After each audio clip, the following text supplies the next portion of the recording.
Don José. Buenos días, Fernando. Buenos días. Buenos días a toda nuestra audiencia. Oiga, Fernando, usted sabe que cuando yo lo escucho usted narrando la historia con esa salsa que usted le pone a todos estos eventos, y yo me remonto porque su tía, la profesora Noris Correa, era profesora de geografía e historia. Entonces ella tenía la característica de contar la historia con gracia. O sea, contar la historia y darle sentido. O sea, porque hay gente que cuenta la historia y que apenas está, no, ella quería que tú supieras por qué un hecho había ocurrido. Yo creo que eso le viene a usted de herencia, eso está en su DNA. Oye, además que mira, lo bueno de todo esto es que nosotros tenemos unos televidentes que nos enriquecen tanto. Por ejemplo, hoy me escriben don Rubén Murgas, mi padre.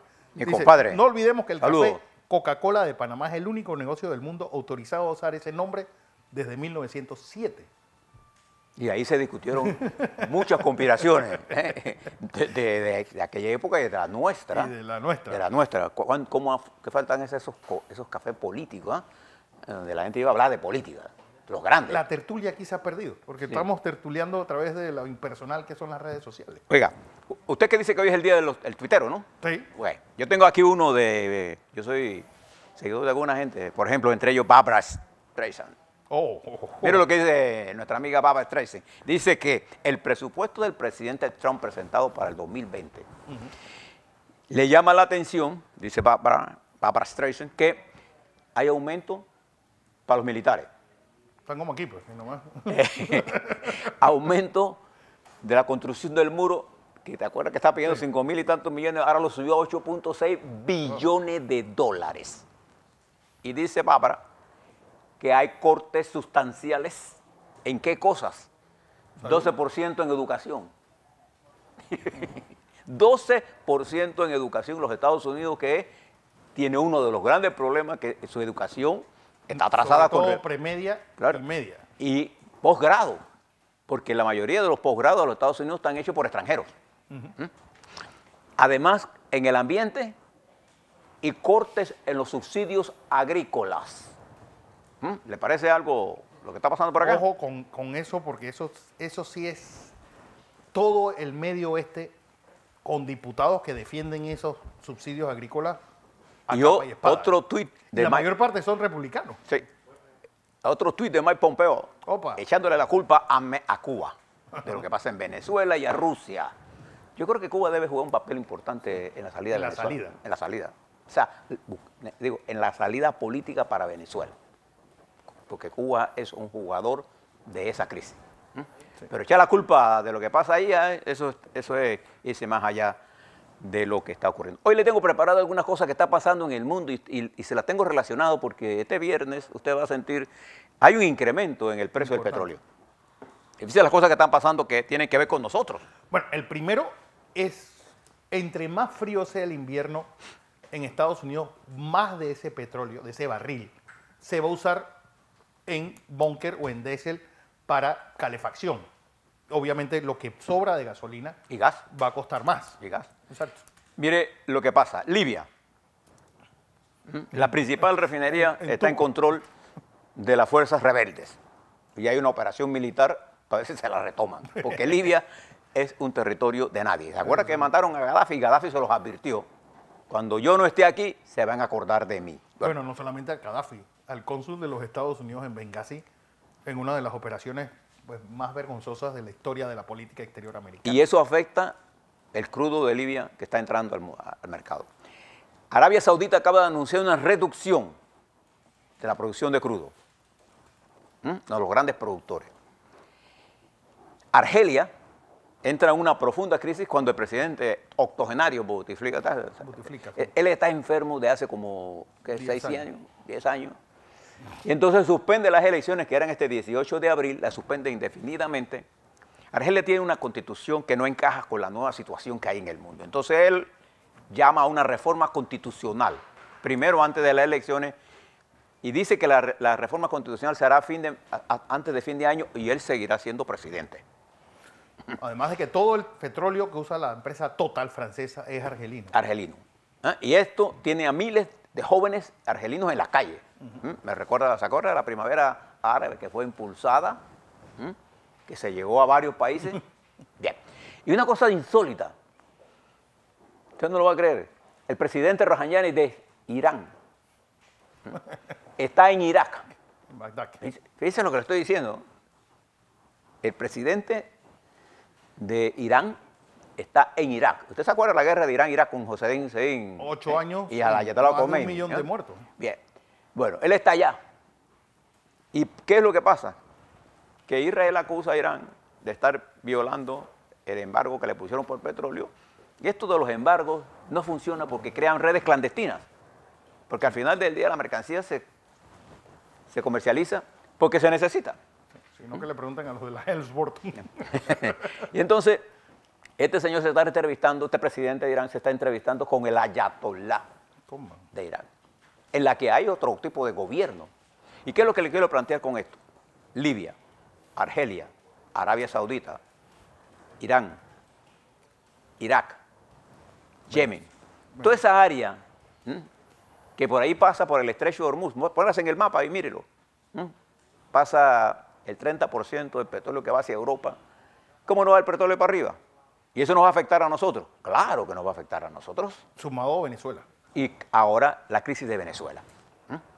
Bien, fíjese, y le pongo esto porque la situación en Venezuela ha llegado a cosas increíbles.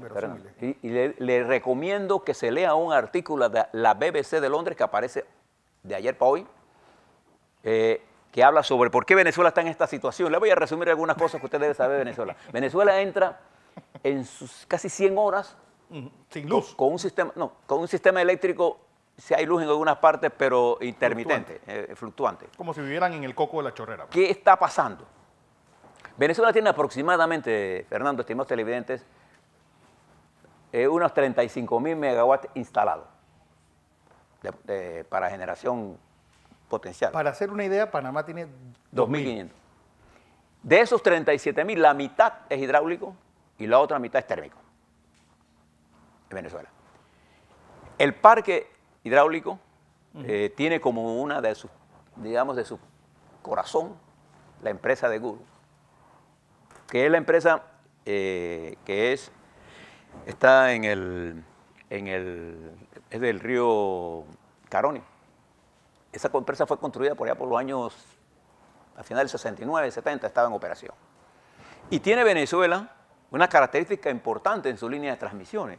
En Venezuela existen 3 líneas de transmisión de ultra tensión. En el mundo hay pocas líneas de esa cantidad. Es las líneas que pueden transmitir a muy alta tensión. 756 creo que es la alta tensión KB que transmiten esas. En el mundo, esta es una de las pocas líneas, 3 líneas que hay. ¿Qué fue lo que pudo haber pasado? Cuando el jueves se da este incidente, lo primero que hay es la disponibilidad. De esos 35.000 megawatts de potencia instalada, solo estaban disponibles 12.000. Y ocurre un incidente allá en esta represa.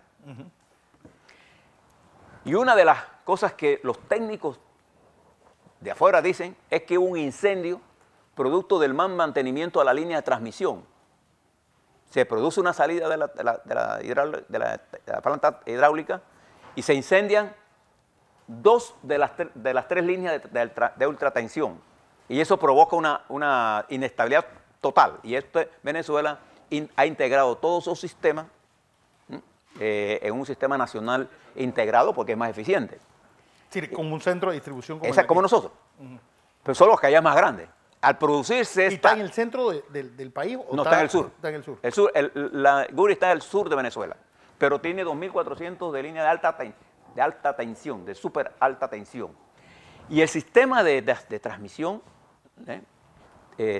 tiene como 10 plantas térmicas de alta capacidad. Pero ¿qué ha pasado con el parque térmico? El parque térmico se ha deteriorado por falta de mantenimiento, por salida de la cantidad de gente técnica que requiere, por inversión. Y entonces el presidente Chávez ordenó una especie de replanteamiento del parque térmico. ¿Y qué pasó en eso? La corrupción es tan profunda que se compraron máquinas por nuevas que eran viejas y máquinas que no funcionaban dentro del esquema de generación. Y el parque térmico de de Venezuela no está funcionando. Y la única hidráulica que se ha construido bajo la administración del chavismo no está funcionando. O sea, lleva 2.500 y todavía no la terminan. Lleva 10 años en construcción. Entonces, este problema se une probablemente a otros efectos que haya podido hacer intervenciones electromagnéticas. Pero el problema fundamental es que cuando este evento ocurre, solo estaba disponible 12.000 y no pudieron recuperar el sistema. Y todavía el sistema está inestable. Llega a un lado, se apaga por esta... acuérdense que levantar un sistema de esta naturaleza no es tan fácil. Hay que establecer un equilibrio. Es cuando se va al agua, la gente dice, bueno, ¿por qué no arrancan de una vez? Bueno, primero para poder establecer el equilibrio hidrostático en agua, tú tienes que meter las aguas con cierto nivel de... Y el agua y la corriente tienen los mismos principios. Y entonces usted tiene que presentar potencia. Esto no es tan simple como parece. Pero lo cierto es que llevan más de 100 horas en esto, lo que le está indicando que el problema tiene más gravedad. Y esto ha provocado un sufrimiento enorme a la población venezolana, de todos los niveles, ¿eh? Porque no es solamente que hay luz, sino que el daño más grande en esto, cuando hay esta inestabilidad, son las fluctuaciones de voltaje, que se llevan las protecciones de sus aparatos, los que tengan. Y entonces esto es lo que está pasando en Venezuela, que hace que la situación sea más crítica de lo que ya está. Y esto ha tenido sus pros y sus contras. Creo que el evento lo está ahora manejando políticamente el gobierno. Entonces el gobierno está en control del evento que determina la conducta de los demás. Si usted no tiene luz y tiene agua, ¿usted qué va a protestar dónde? Si usted lo que está buscando, usted no tiene resuelta una necesidad básica. Si no hay luz, no hay agua. No hay agua, no hay refrigeración. ¿Cómo se guarda qué? Y esto abre una nueva situación en Venezuela. Lo que quiero decir es que todo esto juega. Cuando uno elige gente que está pensando más en el bolsillo que en las próximas generaciones. El sistema eléctrico, como la educación, por ejemplo, no son cosas que se planean de un día para otro, ni yo voy a ir a una empresa y a comprar, hey, dame 2.000 megawatts que lo voy a poner mañana. No, esto todo se planea con 5 o 7 años. Y esto va a ser uno de los grandes problemas que va a tener Venezuela en su futuro. Es que Venezuela es como si hubiera ido a una guerra, es decir, los números son como si hubiera ido a la guerra contra... Yo creo que ni siquiera Alemania después de la Segunda Guerra Mundial tenía números tan paupérrimos. Y ahora métale cráneo de esto que está pasando en el Mediano Oriente, métale cráneo a dos cosas que están ocurriendo en el mundo. Hoy se da la votación sobre el Brexit. Amaneciendo de ayer para hoy, a eso de la 1 de la mañana de hoy, la señora May llegó a un acuerdo con el jefe de allá de la Unión Europea para buscar un paliativo de legalidad a lo que ellos llaman el backstop de la frontera. Es una especie de tener una frontera virtual que no ponga a Irlanda del Norte y Irlanda del Sur a volver a pelear. Una frontera que tiene que ver mucho con el problema de aduanero. Y esto va a ser un problema que no se resuelve, pero hoy va a ser la votación. Si hoy se rechaza el Brexit, porque es todo, probablemente existe la mayor probabilidad es que se rechace la propuesta de la señora May, entonces el jueves habrá otra para decidir si se van o se posterga la salida, que es el 28-29 de marzo. De manera que entra, y hoy el 85% de los inversores del mundo prefieren no ir a Inglaterra. Mire cómo está, ese es uno de los grandes países del mundo. Y por otro lado, y termino aquí, Alemania está llegando a una serie de acuerdos con la gran multinacional de la República Popular China, Huawei, una de las empresas de tecnología más grandes y más avanzadas del mundo. Miren lo que le estoy diciendo. Y los Estados Unidos advirtió a Alemania que de continuar con estas conversaciones, el intercambio de información de seguridad estaría en peligro entre los Estados Unidos y Alemania. Yo llamo la atención a que el presidente de los Estados Unidos tiene más como sus enemigos a sus aliados históricos. Y yo no veo esa misma retórica de él, por ejemplo, con el señor Kim Jong-un. Para darle un ejemplo, no sé cuál es su encanto con los dictadores. Sí. Sus verdaderos aliados son los aliados de Europa. A nosotros, al mundo, a Panamá, le interesa una Europa sólida, igual que nos interesa un Estados Unidos sólido y una China sólida en materia de comercio, porque eso para nosotros es lo importante. El que está apostando a que esta guerra es contra el imperio, está jugando en el juego que no es. Este juego nos está afectando a todos, el crecimiento económico global está cayendo. Y cuando el crecimiento económico cae, nos afectamos todos y particularmente esta nuestra nación, cuyo proceso de ingresos proviene precisamente de nuestra posición geográfica y de que nosotros somos un país de servicio. Una ventaja que hemos tenido es que los servicios tienen precios estables, no así la materia prima, que cae, bajan. Mire cómo está Chile, mire cómo está Perú,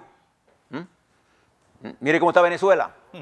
No solamente causa de esa revolución fallida, sino que ha llegado a la situación más complicada del mundo, a la vuelta. Si usted cree que el mundo necesita que usted se ajuste el cinturón, bueno, buckle up para Panamá, porque la cosa se está poniendo color de hormiga. Así es.